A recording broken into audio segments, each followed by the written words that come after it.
David Moore, Dallas Morning News. How does your practice today compare to a typical Thursday practice late in the season? Is it much different, or do you try to keep it? No, it's the same, frankly, as the last padded practices that we've had. I think we've had 2 in the last couple of weeks, just because obviously our schedule and the allotment. So this is a normal padded Thursday practice as far as the periods, but obviously it's specific to our opponent, as far as what we do within those periods. But it's timeline, workload capacity, all those things are similar to what I would call a in-season winter Thursday padded practice. Clarence Hill, Fort Worth Star-Telegram. It seems like Xavier's made a good impression since he's been here. Does the fact that he's only played 2 games, does that factor into how much you can use him? Do you know what he can handle? I mean, I think really his experience in Buffalo and all that really doesn't pay any mind to what we feel about him moving forward. So, we've had a chance to see him just practice. I think it was Saturday practice last week, and and obviously this will be a big day for him because this is the most we'll get to see him move around. So we'll see how it works out. Mike Todd Archer, the ESPN. How did Biadasz look in practice yesterday, and is today a big day after coming off what was probably the most work he's had since the injury himself? Definitely. No, I agree with everything you just said. This is a big day for him, and but everything looks good. I mean, there's no complaints. Wasn't in the training room this morning, so everything looks good. But this, obviously, this is the padded work, the individual work.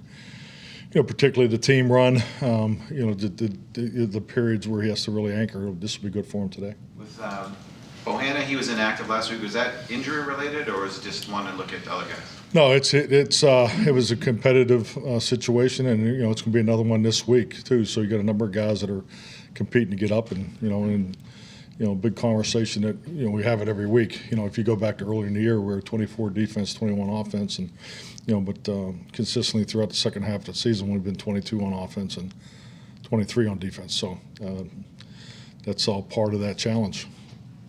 Ed Werder, ESPN. What are you specifically taking from the playoff experience you had last year against the 49ers and applying to your preparation for this week? I mean, if you're asking me, did I specifically talk about anything that happened during the week or up to this week, the answer would be no. I mean, absolutely none. And I think it's, as we've talked about in here a number of times, that way your season ends, it really ties into your off-season program, ties into your training camp. And then once you get going, this journey is separate of itself. We've had the regular season journey. It's put us in this position, but this is all about just winning this game against Tampa. I mean, that's what playoff football is. But I'm not. We're not spending any time on that game right now. Skyler Dixon with the AP. J-Ron, part of the reason he was a good guy award winner was he volunteered the other day that Dan told some of his group that it had been 30 years since the Cowboys had won a road playoff game. I just wondered, what's the value of guys maybe knowing something like that? Does it help to know that kind of history?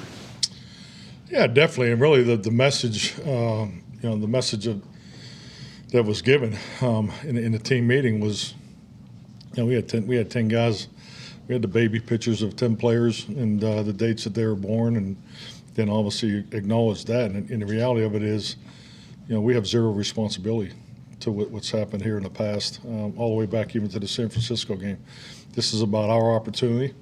It's about what's in front of us. It's about what we've accomplished on our journey through the regular season, with the things that we've learned from our things that didn't go the way we want them to go, and how we apply that to this one game, and how it's going to help us win the game. So that's really the message of it. But yeah, I mean, I think it's, certain things come to light, throughout, the regular season, and I just thought it was important for our team to just to understand that, because they have responsibility to answer questions just like I do. So I think it's all part of our focus. Mike Jory, Epstein, Yahoo Sports. So were the baby pictures that were of players who were born after that time, or what was the? Before that time. It's the point of the story. They're all really young. Yeah, yeah. The players were born after that playoff history. No, the point is, there's only been 10 guys in the room that were Okay, guys. they were born, they were on this earth when that happened. So, and they were very young. So. David? Like you say, you embrace this team's history so much, but in this case, the message is, look, we're responsible for who we are, not anything that happened before us. There's not an accumulative effect here. It's us and what we've done and what we are. Yeah, definitely. I mean, we've talked in here just the other day about the importance of the history and tradition of the Dallas Cowboys and the responsibility that we all have to it. But with that comes the ability to filter what's applicable to what you're all about. So we recognize, the great players, the great teams, the great coaches, and the great seasons, the Super Bowl championships. I mean, it's part of our everyday environment here. But at the end of the day, we're totally tied into our culture. What we're about. What we're focused on getting done, and that's number one is the win in Tampa, and that's really all that matters. And that's sorry it's not sexy enough for you because you keep asking me about it, but that's what we're doing. Mike, the new overtime rules, how does that impact decision-making, you think, and what are your thoughts on the change? Yeah, it's a good change. I've been on the other side of that, so personally, I think it's a good change. But yeah, I think it's something that we'll continue to talk about, and but I think like a lot of things in those decisions, you could play it straight down the middle, close to the vest, or you can take in the other variables that occur during the game to swing your decision one way or the other too. So, and I think it's important to look at all those decisions that way, and that's what we're doing with the new overtime. Ed? Mike, you didn't start fast in the playoff game last year, so you played from behind.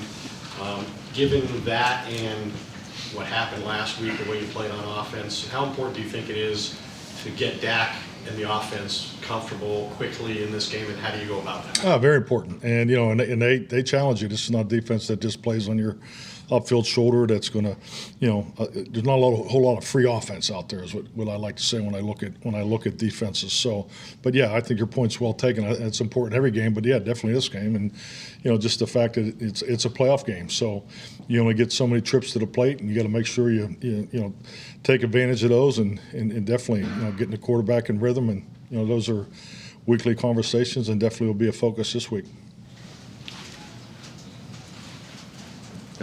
Yeah. Coach Arnold Payne, WFAAG. What is your thought process in the coin flip on which way you want to go as far as offense, defense? Is there logic behind? Yeah, definitely. There's a couple variables that I look at each week. I mean, it's a weekly decision. I'm not 100% defer, and I'm not 100% take the ball.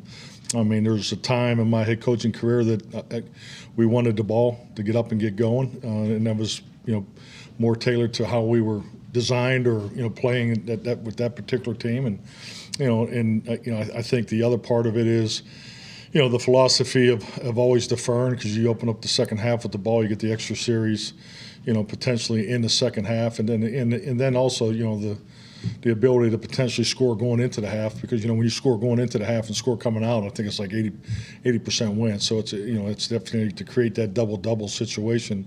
So I'd look at all those things, where we're playing, the surface, how we anticipate the start of the game. So I mean, we talk about it probably more than most, but it's clearly a weekly decision. Mike, a couple weeks ago, when you were first talking about Dak and the interceptions, you said your message to him was to continue to be aggressive. You're not slowing down. Is that still the message? Well, the biggest thing is, you got to look at the whole picture. I mean, I think that what gets lost in this conversation, and I get the way, these things go about. But you got to look at his productivity too. So I mean, you're talking about a very explosive offense, throughout his, what's it been, 9 weeks since he came back. So, that's the whole picture. So, and it's a poor evaluation thought process when you say, well, we were, unbelievable in run defense, or the quarterback was unbelievable except for 2 plays, and And there's a little bit of that in the performance, and it's so we don't want to lose what we're doing on the other 30 plays. We're just focusing on those couple plays that we can be better, and that's really the message. That's the full circle around it. It's not okay. Don't worry about it. I don't care about the negative result. I'm just going to keep playing. That's not the message. So it's really staying in tune and building off of what we've done well, stacking success of productivity that he has been the trigger man on, and just trying to be better in those spots. Tyron popped up on the injury report. Was that just something that came in from practice or something he's been dealing with? Yeah, just something light at practice. So, but I just seeing him down in the training room this morning, I anticipate he'll practice today. So, Alrighty. good. Thank you, Mike. Okay, thank you.